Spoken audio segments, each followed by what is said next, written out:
Hi, everyone. I'm Ligiane Castro Gregory, and I'm the Community Engagement Coordinator for the Center for Service and Learning. Hi, everyone. I'm Christy Wood Turner. I'm the Director of the Center for Service and Learning. Hi, everyone. My name is Carrie Bruner, and I'm the iServe Administrator at Center for Service and Learning. So we are here to have a conversation about community engagement in higher education, and more specifically about service and learning as a teaching pedagogy, and about how it's happening, what's happening in the field, and how WVU is responding to the current situation that we are in. But I think a good way to start the conversation, it's kind of like talking about the definition of service and learning, which is the main topic of what we're proposing here today. And in a nutshell, I think we can think about service and learning as a high impact pedagogy that involves students and students learning through service. And I think the most important thing, it's about this service being tied to specific learning outcomes and being kind of like also like wrapped up through reflection. And the other thing that we can think about service and learning, which it's like the nature of service and learning, it's partnership. And at WVU, we have lots of partnerships. We have campus partnerships, but I would say that most of them are happening outside in the community, which is a really great thing because we want to give our students the opportunity to have the real world experience. And when we think about the current context within the last year that we are facing right now due to COVID-19, and we have been facing a lot of challenges and changes, and that's affecting the way how we are, the way how we have these partnerships in the community. And I think we should start kind of like a conversation reflecting on that. In what ways COVID-19 has affected our relationship with the community? And I think maybe I'll direct that question to Christy, what it means to be community minded in times of COVID. Yeah, that's a really great question, Leedy. And I think the field in general is still asking that question every day. And we're trying to find a way to kind of see through this disruption. And oftentimes disruption is an opportunity to reflect and change. And that is definitely what it's meant for the field of community engagement in higher education. The way we deliver our service, the way we receive engagement, and the way we perceive what our need is in communities all have taken a drastic change in the last year. Some things have been better and made us more aware, which has really helped us. Our students have become more civic minded in a sense of, they know now that they can't go out and directly do service, but how can they impact the community from their own dorm room or from their home or from inside? How can they do things that will move people forward without actually being present physically? It's really given us an opportunity to step back and reflect on community engagement and almost draw a clearer line between volunteerism and engaged opportunities, especially engaged pedagogy like service learning. And it helped us kind of recognize the power and the impact we can still have on communities and on learning outcomes by doing more of the capacity building or the indirect type of service that we've come to really love in the last few months as we've adjusted to learning it. So needs never change. The community always have needs. And in fact, needs have grown in many areas. Our community partners have had to go outside of their own comfort zone and their own boxes to meet their mission, utilize our services and our resources differently. So not only are we adjusting on our side, the community is just adjusting on their side, but it really has given a depth to engaged learning and engaged opportunities that we haven't seen before. So I'm excited to see how researchers come to look at the details and the processes of the last year and how we kind of include that in a permanent move in academic community engagement and how the field is going to shift and change. One of the ways that we've seen that is in the division of opportunities that we provide at West Virginia University. And we decided very early on, as we removed students from the community directly because of the COVID virus, we wanted to make sure we still gave them opportunities. So we adjusted that way. And we gave our students more opportunities that were engagement heavy instead of service heavy.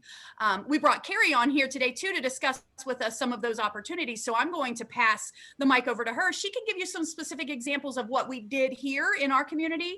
And if you're watching this from another community or another institution, what you may be able to look for in your community or nationally that your students can still join. So Carrie, if you want to talk about some specifics and some details that we've done on iServe, that'd be great. Absolutely. Thank you so much, Christine. I think that's really important that you pointed it out, that we sectioned it out for students. That's definitely something I've noticed talking to students, is how much they appreciated knowing what opportunities were community engagement, what were virtual service opportunities, as well as our critical needs. We try not to focus on the critical needs only because those were in person, but those were definitely something that our more committed, service students were doing on their own. But I think something that's gotten a lot of reaction and positive reaction are the community engagement activities that we've provided. And it's because they can do it on their own convenience, and it's a wide array of things like iWire is mapping the brain, and that's been something that's great. It's for the neuroscience labs at Princeton, and so many students have gotten lost in doing this. And I think that's something that's important too, that it's not just, something to check a box, that they're actually getting very much into it.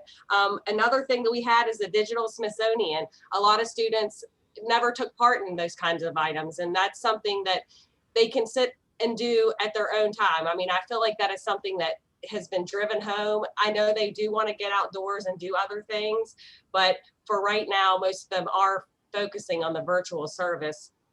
Another thing I think that's really important is we kind of try to ebb and flow with what's going on. This month is Women's History Month. So we made sure we found many webinars that students could attend, their international ones, their local ones, and kind of reflect, which I think is a big part, like Leegee and Christy said about service learning. I think it's important that we make them reflect on these community engagement projects just as much. Another something else I think has been really successful is we started virtual tutoring, and we've done that on several different levels, and we've gotten such positive feedback. And I think we are going to stick in a digital age, and there are still going to be so many needs that people are still going to want to do. I mean, even myself doing Zoom chat calls with students, it's something we didn't do before, and now we do, and it just gets a gathering and a gathering. And Leegee, I'm going to be curious to see what you will probably tell faculty in the coming year about what kind of stuff they can transition to for service learning for some of the things that we do. Yeah. I like that question a lot. I think the first thing I would tell faculty that it's like trying to get involved with community engagement, and more specifically with the service and learning. The first thing you should know, we did not stop. I think COVID-19 did not stop us. We had our concerns at first last year that like opportunity for students would get very limited. But we have a great community partner coordinator in the center that she was able to work with the partners to kind of like make them rethink about, look at the needs that were emerging in the community and make them rethink about how we can offer this to our students in the classroom that they want to help. How can we involve it then in the virtual setting? And I think that was a really great opportunity for some of them to stop and say, okay, this is new ground for us. How can we still help the community? How can we still host our students and be efficient? And I think we did that very well. And we had the spring semester to kind of like adjust and adapt. We had service and learning classes that were ongoing, and some of them unfortunately had decided that, okay, we are going to change and come up with an alternative plan and offer our students a different assignment. And that was okay, because I think you have to stop and then adapt, and adaptation is a skill. And we have all been learning that, from students to faculty to community partners. So that makes us relate better to one another. And we took the spring semester to kind of like, what were we gonna do? Mhm. Let's watch what's happening in the community and let's prepare for the fall semester. And I'm very happy to say that our service and learning classes did not decrease in the fall. We were still able to match faculty with specific organizations. And an example of that it comes to my mind right now, it's the Honors B4 class, which was a big class, and I felt challenged, and I felt like, are we going to be able to match all these students, like this group of students, with community partners? And we were able to do that. We had 75 students working in groups of 4 or 5, working with 13 organizations during the whole semester, and they did a phenomenal job. Nice. Everything online. So they prepared like marketing campaigns and materials for social media, online fundraisings, and that was all like a new grounds for our partners, and they needed like those fresh eyes. And I think that's the skill like those students brought. They were very like experts on social media. They knew about like what these audiences were looking for, and they were able to offer and come up with the plans. And I think, as Christy said, that we focused more on capacity building, which I think when you think about long-term impact, it's a more of an impact. It's more sustainable. That's the word. So with students, I think there's a misconception right there that service always needs to be in person. Right. And we can prove that it doesn't need to be in person to be efficient. Yes. That both parties, and we know that service and learning needs to be reciprocal relationship. Yeah. The students need to learn something, they need to get to know the community, but also like the community, the partners are benefiting from their service. Right. So it doesn't need to be in person. Like our students learned communication, professional skills in the Zoom setting, which I think that's going to be a major change for now. I think that's the new normal that we're living right now. And we're preparing them to be in a job market within like 2-3 years and be able to kind of like practice that, like coming up with creative solutions for problems. And yeah, I think so for faculty interested in service and learning, we are still doing this as strong as ever. We have our partnerships, we have the resources available. We have iServe that will help you to track your students' hours. We have specific user groups that are designed for service and learning classes. So you have an impact report with like the number of organizations, the number of hours that were invested. And yes, it's still ongoing. And I think I know that COVID has hit our communities like in different ways, and this is like a global thing happening, but it also opened up new opportunities and new ways to interact with the world around us. Right. So, yeah. Right. Yeah, I that is such a good advice and good information to know. And I feel like not only did it open up opportunities for innovative and creative thought, faculty had to be more creative in the way they delivered courses in general. So the tools such as, Zoom and whiteboards and those kind of activities we're doing with students to kind of engage them virtually have actually led to more understanding of need. So what I've seen kind of as a bird's eye view of what students are getting, they're understanding why they're doing the service or the engagement more than they have in the past. It was almost obvious to us as administrators or facilitators in the field that, well, if we're going to go to a nonprofit and help them sort school backpacks, then, you should probably understand that we're giving these backpacks to kids in need. And that is almost intuitive to think that. But now that we are not physically going somewhere and they're not seeing the environment, it's time to do that research on the nonprofits. You have to fully understand and engage in why this event is the need that we're kind of trying to meet. So I feel like it's given our students in general almost a different passion for community need and a different understanding of what's out there and how they can kind of engage their strengths in it. We see that with the social action clinic in our office, more students coming in to do awareness events or action events. That's because they're able to sit back now, and instead of going out and actively pursuing meeting the need and the mission of the nonprofits, which we are getting back to, thankfully, and hopefully doing a little more of that, but it's given them the opportunity to say, wow, I did not even realize there were so many children in need of food. Now that I'm seeing all this kind of talk about them not being in school and not being able to eat, I need to reflect on that a little bit. And it's an opportunity for them to sit back and do some research. The faculty have to get creative in the way they present the opportunities, but students really need to feel and understand differently because they're not physically in the environment of the nonprofit. So I thought that was a really neat kind of outcome. Carrie, I remember you talking a couple times about the shift, the very beginning when you started doing your workshops about the different opportunities to where we're at now. How did that work? How do you see students, their engagement changing? What kind of shocks me is certain needs that have been out there have garnered a huge response. And what you were just talking about made me think of calling community. That is a need that we started at the very beginning at the pandemic. And we thought, oh, we'll just pair students up with seniors who are lonely, this and that. What that blew up into was amazing.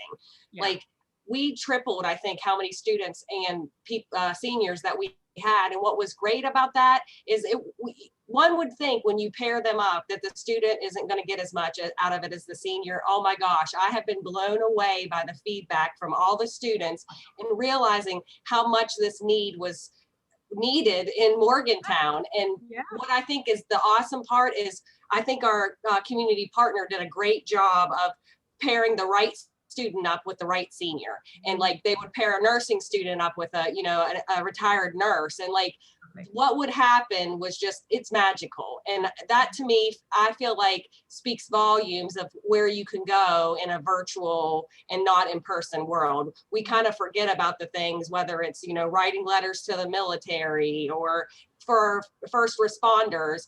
I definitely think the students were very much into things that they knew were going to contribute to the community.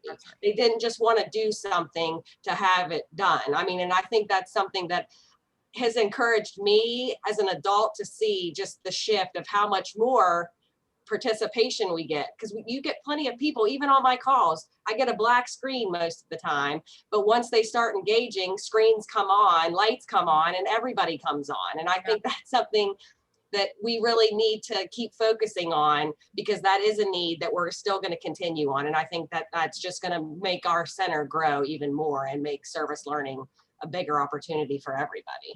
Yeah.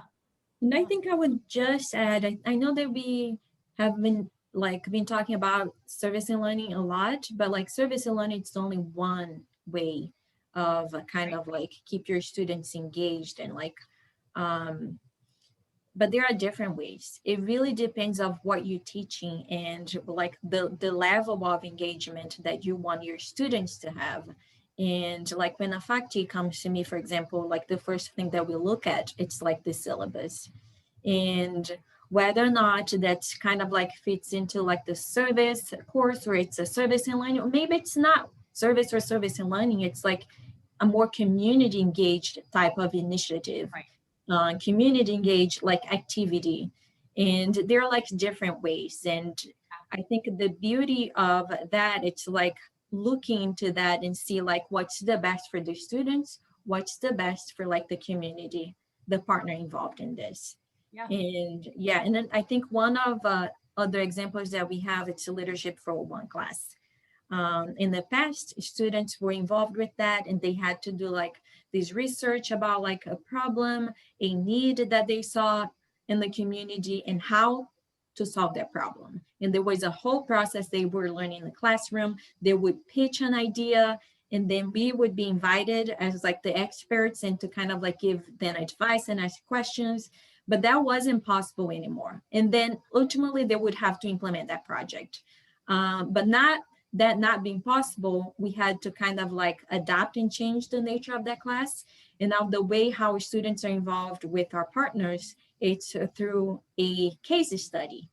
So they will have the first initial meeting with the partner, and the partner is going to present, this is what I have, this is the problem that I'm facing right now with my organization. And it's something that I don't have an expert in my team.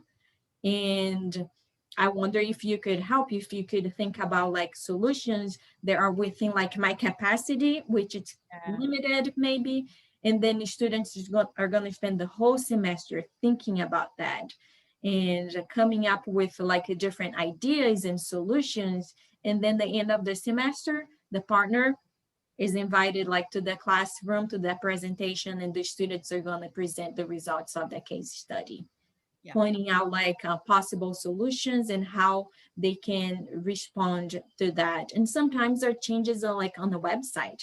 How can I increase the number of like volunteers? And sometimes it's just a matter of kind of like changing the language and make it more visible on the website, and then different ways to kind of like spread the message and put like on social medias and partner with the different organizations to make sure that that information is also available there. So yeah, there are different ways to engage with the community, and service and learning, it's only one of them. Right. I appreciate that so much, Lee. That opportunity for faculty is endless. And really it comes down to exactly what you said, and that is the review of your syllabus and your learning outcomes. How is the best way to get to your outcomes? And I know in our office, we're very honest with faculty, right? Sometimes service learning is not the best model of teaching for your course. There might be better ways to get to your outcomes. And then in some cases, it's just a natural fit. So having that opportunity and to engage students in civic responsibility and not necessarily have a service learning pedagogy or, anything in between. We also encourage that kind of research component with our community. We have a lot of great community partners who are ready to engage in research with faculty. So if that's an interest. One thing I just wanted to touch on, and I know that we wanted to try to keep this as short as we possibly can, but I can't forget to talk about the geography opportunity here for our students.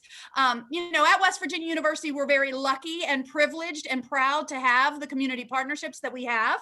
However, we have a very large state, and we want our students to reach not only across our local region, but across our state, so that as they experience their time at the university, they are experiencing the entire state of West Virginia, and of course, nationally and internationally as well. But specifically, the geography of West Virginia, allowing our students to do projects and programs that are extended in Southern West Virginia or in small communities that can impact. This can't necessarily be done during the semester where we're doing things in person. That travel time or the linkage to different communities is just not there. So the opportunity to work with your extension services, and we have an amazing extension service, to work with them to connect our students to different counties and communities and cultural opportunities within our own state, has really helped students who are normally place-bound and not having the opportunity to see and extend their reach to other parts of the community. So it has increased their kind of interest and their excitement to learn about different cultures and different actions that are taking place and what they really truly want to be involved in. There's a match for everyone now, because we're not limited to what's here locally. We are now reaching wherever we need to get the students the experience they need, or to tie the faculty's outcome with the experience that will help them in the classroom. So it's been a really great opportunity geography wise. I don't know if you guys agree with that, but totally I've been excited to see that. Yeah. Absolutely. Yeah. And we always encourage our students to think about community on a local level, state level, and even global level, like working on with service and learning experiences. They're like abroad with the Study Abroad office. And I think this is a great opportunity to kind of like show our students that there is a bigger sense of community, that it's not limited to the Morgantown community. Yeah. I have to appreciate the Chambers College on that too. Sorry, Carrie, I'll let you go. But a lot of the opportunities for philanthropies with connected to business has come up in the last year too. So looking at small business and their engagement and their missions, and then the philanthropies of larger businesses and how that connects to the student's career.